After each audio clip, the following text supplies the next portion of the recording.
Now, you may never have bloating after you watch this video. Now, people do know that there's certain foods that cause bloating, like beans, legumes, fruit, sugars, especially like lactose from milk, too much fiber, especially if you eat too much bran and other types of fibers. But let's say you eliminate a lot of the foods that cause bloating and you still have bloating. Okay, then what? Now, there's something very fundamental that you need to understand to be able to get rid of bloating. And that is this thing called bile. Bile is made by your liver. It's stored in the gallbladder. When we add bile, which is a detergent, to fat, you get these smaller particles, thereby increasing the surface size so your pancreas can release the lipase enzyme to break it down fully for it to be absorbed in the small intestine. So the first purpose of bile is to help you absorb certain things in fats, especially the important things like fat-soluble vitamins, vitamin A, D, E, K1, K2, and other things like omega-3 fatty acids. Very, very important. Bile helps you eliminate excess cholesterol. In fact, bile is the primary thing that regulates the amount of cholesterol because you have cholesterol that comes from the diet and you also have cholesterol that your body makes. Bile is there to make sure that it does not build up in the body. And this is why one cause of high cholesterol or high lipids is really a bile deficiency. And number three, and this relates to your bloating, bile is antimicrobial. In other words, it kills microbes that are in the small intestine. Normally, you should not have a lot of microbes in the small intestine, especially the microbes that make certain gases like hydrogen and methane. When you have too much hydrogen or methane, you're going to get bloating. And that is called small intestinal bacterial overgrowth. And now there's something else that occurs when you don't have enough bile. You get undigested fat that tends to accumulate in the small intestine. And now that forces the intestine to try to digest it. And on top of that, bile helps to lubricate the colon. And this is why not having enough bile could cause constipation, and having too much bile can give you diarrhea. So when people get bloating, they usually take some medication, they might take some enzymes, they might take a probiotic, or maybe even some type of a medication that takes the spasm out. But what they really need is bile salts.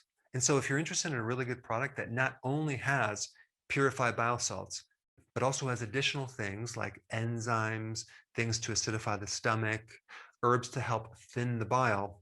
So whether you have your gallbladder removed or you just have a deficiency in bile, all sorts of things can happen in addition to having bloating as well. All right, let's talk about the causes of a bile deficiency situation.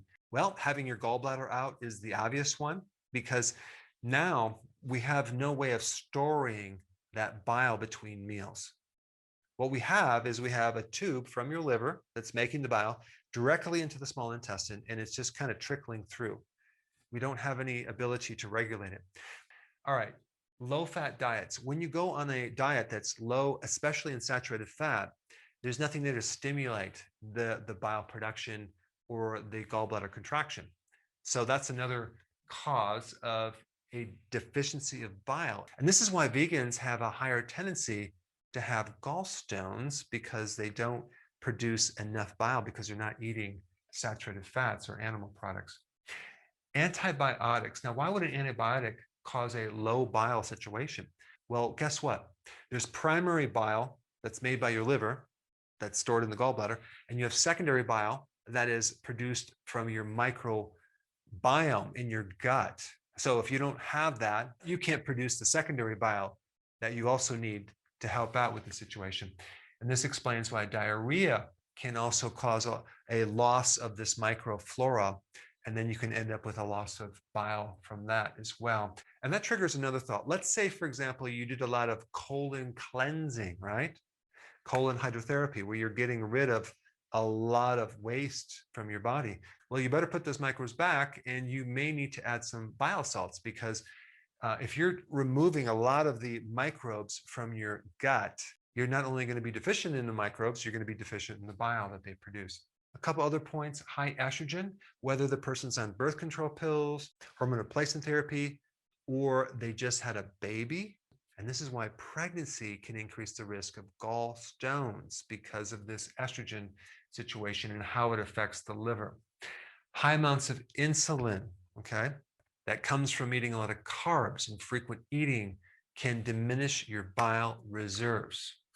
High cortisol, especially if it's from medication like prednisone, that can really mess up your gallbladder, your liver, as well as the production of bile. And then too much omega-6 fats and having a fatty liver. It could be even an inflamed liver or even a liver that's cirrhotic, okay, cirrhosis. Why? Because your bile is made from your liver. And if there's damage in the liver, you can't produce the bile. Well, make sure you have enough fat in your diet. I'm talking about healthy fats, not the omega-6.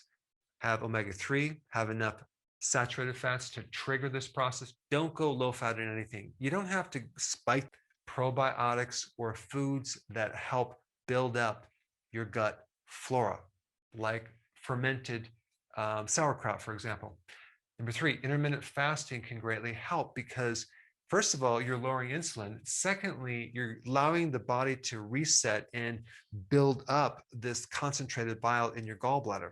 If you're eating so frequently, your gallbladder might not have a chance to really build up the concentration that it needs to do its magic on your food of extracting these fat soluble nutrients. And number 4, low carb, which is going to lower the insulin. And number 5, taking purified bile salts. You'd want to take these after a meal. You might want to take 1 or 2 and sometimes 3, and that can greatly assist you in building up your bile reserve.